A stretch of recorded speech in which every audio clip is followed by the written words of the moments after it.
नमस्कार. स्वामीप्रसाद किचनमध्ये आपलं मनःपूर्वक स्वागत आहे. तर आज आपण एकदम कुरकुरीत कोबीचे कटलेट कसे बनवायचे ते आपण या रेसिपीमध्ये बघणार आहोत. कोबीचे तेच-तेच पदार्थ खाऊन कंटाळा आला असाल, तर तुम्ही अशा पद्धतीने कोबीचे कुरकुरीत कटलेट करून खा. एकदम चवीला भारी लागतात. तर तुम्ही अशा पद्धतीने जर कटलेट केलात, तर लहान मुलांच्या डब्यासाठी किंवा नाश्त्यासाठी पण अशा पद्धतीने तुम्ही कोबीचे कटलेट करून देऊ शकता. अगदी घरगुती साहित्यामध्ये हा नाश्ता बनवून तयार होतो. तर हे कोबीचे कटलेट एकदम कुरकुरीत आणि एकदम क्रिस्पी फक्त 10 ते 15 मिनिटांमध्ये बनवून तयार होतात. तर हे कोबीचे कटलेट एकदम कमीत कमी साहित्यामध्ये तयार होते आणि एकदम कुरकुरीत आणि पटकन तयार होतात. तर हे सकाळच्या घाई-गडबडीमध्ये एकदम तुम्ही मुलांना डब्यासाठी पण करून देऊ शकता. तर अशा पद्धतीने जर तुम्ही एकदा जरी कटलेट केलात, तर खूप आवडीनं खातील ते. तर अशाच नवीन-नवीन रेसिपीसाठी तुम्ही माझ्या चॅनलवरती जर नवीन असाल, तर स्वामीप्रसाद किचन या चॅनलला तुम्ही एक लाईक, शेअर आणि सबस्क्राईब करा आणि बाजूची बेल घंटा नक्की क्लिक करा. चला तर मग वेळ न घालता आपण रेसिपीला सुरुवात करूया. तर इथे मी एक मोठा कोबी घेतलेला आहे. या कोबीला आपण छान स्वच्छ पाण्याने धुवून घेतलेलं आहे. तर या कोबीला आपल्याला छान मधून कट करून घ्यायचं आहे. तर इथे मी अशा पद्धतीने कोबीचे 2 भाग करून घेतलेले आहेत. तर आपल्याला या अर्ध्या कोबीचेच छान आपल्याला कटलेट बनवायचे आहेत. तर इथे मी अर्ध्या कोबीला छान बारीक-बारीक स्लाइसमध्ये चिरून घेतलेलं आहे. तर व्हिडिओ दाखवल्याप्रमाणे अशा पद्धतीने तुम्ही कोबी बारीक-बारीक चिरून घ्यायचं आहे.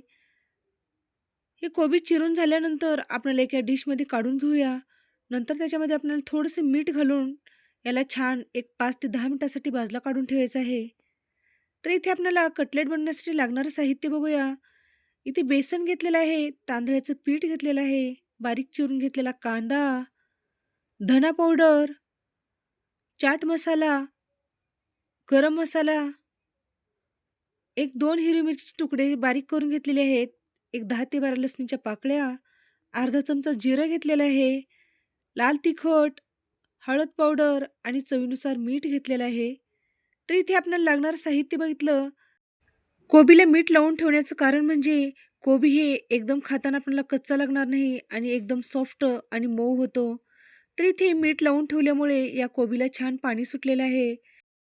तर या कोबीमधले आपल्याला जेवढं होता येईल तेवढं पाणी पिळून काढायचं आहे.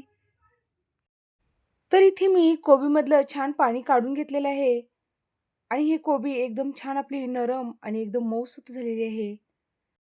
तर हा कोबी आपण त्या डिशमध्ये काढून घेऊया.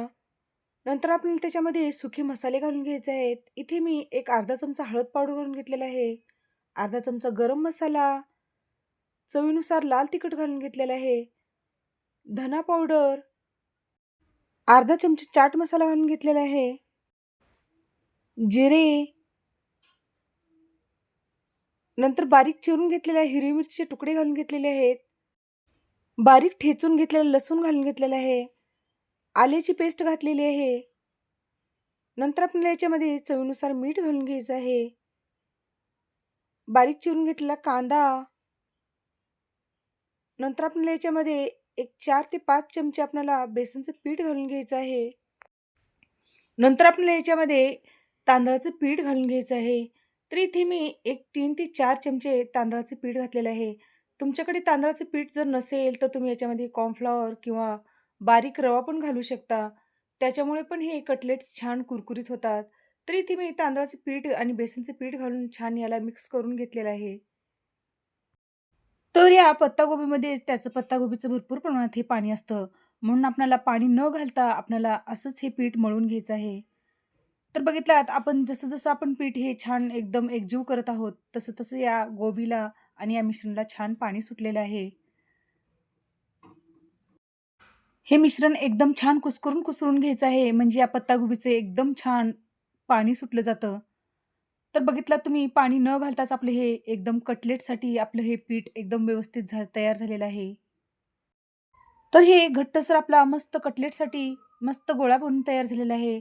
तर आपल्याला इथे कटलेट बनवण्यासाठी हातावर मी थोडंसं तेल घेतलेलं आहे. तेल घेऊन आपण हाताला यात छान पूर्ण तेल लावून घ्यायचं आहे आणि छोटासा गोळा घेऊन आपल्याला याचे छोटे-छोटे कटलेट्स बनवायचे आहेत. तर अशा पद्धतीने तेल लावून जर तुम्ही कटलेट केलात, तर हाताला हे मिश्रण अजिबात चिटकत नाही. म्हणून थोडंसं तेल लावून हे कटलेट करून घ्यायचे आहेत. तर बघितलात अशा पद्धतीने तुम्ही हे कोबीचे कटलेट बनवून घेऊ शकता. तर अशाच पद्धतीने तुम्हाला मी आणखीन एक कटलेट बनवून दाखवणार आहे. तर हे कोबीचे कटलेट तुम्ही तुमच्या आवडीनुसार लहान-मोठ्या आकारामध्ये करून घेऊ शकता. तर मी अशा पद्धतीने दुसरे पण असाच एक कटलेट करून दाखवलेला आहे तुम्हाला. तर इथे मी सगळेच कटलेट बनवून घेतलेले आहेत. जर तुम्हाला माझ्या रेसिपी जर बघायला आवडत असतील, तर व्हिडिओला एक लाईक, शेअर आणि सबस्क्राईब करा आणि बाजूची बेल घंटा नक्की क्लिक करा. तर इथे मी गॅसवर कढई ठेवलेली आहे. कढईमध्ये तेल घालून घेतलेलं आहे. तर हे कटलेट आपल्याला तळण्यासाठी एकदम तेल कडकडीत गरम करायचं नाही. थोडंसं आपल्याला याला मीडियम तेल गरम करून आपल्याला हे कटलेट तळून घ्यायचे आहेत. जास्त कडकडीत तेलामध्ये जर तुम्ही हे कटलेट तळून घेतला, तर मधून कच्चे राहण्याची शक्यता असते. म्हणून थोडंसं आपल्याला हे तेल एकदम मीडियम साईजमध्ये ठेवून छान आपल्याला हे कटलेट तळून घ्यायचे आहेत. तर हे वडे तळताना आपल्याला गॅस बारीकच करून घ्यायचा आहे. तर आपण जे पहिल्या साईडने आपले वडे तळलेले आहेत, तर आपण दुसऱ्या साईडने छान पलटवून घेऊ ते वडे. तर हे वडे आपल्याला एकदम गोल्डन कलर येईपर्यंत आणि मस्त कुरकुरीत होईपर्यंत आपल्याला हे वडे तळून घ्यायचे आहेत. तर या दोन्ही पण साइडनी आपल्या वड्याला छान किंवा या कटलेटला छान आपले हे रंग आलेला आहे. तर मस्त असे हे कुरकुरीत आपले हे कोबीचे कटलेट तळले गेलेले आहेत. तर आपण एका झाऱ्याने आपण हे कटलेट काढून घेऊया. तर बघितला त्या वड्याला कलर पण किती सुंदर आलेला आहे आणि वडे पण एकदम सुंदर झालेले आहेत. तर अशाच पद्धतीने आपण राहिलेले सगळेच वडे तळून घेऊया. तर हे पण कटलेट आपल्याला एकदम छान गोल्डन कलर येईपर्यंत आपल्याला तळून घ्यायचे आहेत. तर हे कटलेट आपल्याला छान आलटी-पलटी करून एकदम क्रिस्पी आणि कुरकुरीत होईपर्यंत आपल्याला हे कटलेट तळून घ्यायचे आहेत. तर बघितला की आपण कटलेटला एकदम मस्त गोल्डन कलर आलेला आहे आणि मस्त असे हे आपले कटलेट बनून तयार झालेले आहेत. तर आपण एका झाऱ्याने हे कटलेट काढून घेऊया.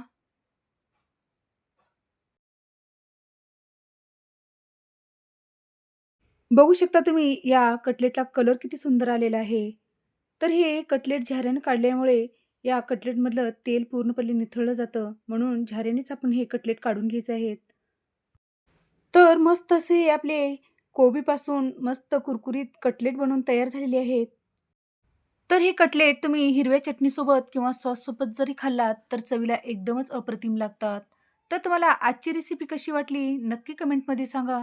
तर व्हिडिओ आवडला असेल तर व्हिडिओला लाईक, शेअर आणि सबस्क्राईब करा आणि बाजूची बेल घंटा नक्की क्लिक करा. धन्यवाद.